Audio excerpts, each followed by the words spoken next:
Македонија е меѓу земјите со најмногу злоупотреби на правата на потрошувачите. Пред непол месец производител на кондиторски производи од виничката депонија земал фрлени производи и со нова амбалажа ги препродавал низ прехрамбени продавници на истокот. Во други случаи пак на прехрамбени производи со поминат рок им се втиснувал нов рок и повторно се враќале во продажба.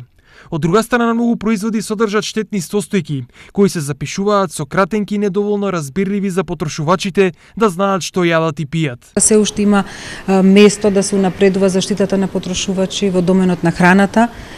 производите кои што доаѓаат во контакт со храната, во поглед на хемикалиите кои што се среќаваат во производите или во производи кои доаѓаат во контакт со храната, така да тие се многу битни подрачи и правната регулатива да се доуреди, особено кај штетните хемикалии. Поради честите случаи на брутална злоупотреба на довербата на потрошувачите, Европската унија ќе финансира проект за сертифицирање на компаниите, односно компаниите кои се однесуваат фер, услужно, транспарентно и одговорно кон потрошувачите, ќе добијат сертификат за тоа. Проектот предвидува да бидат вклучени невладини организации кои што ќе обезбедат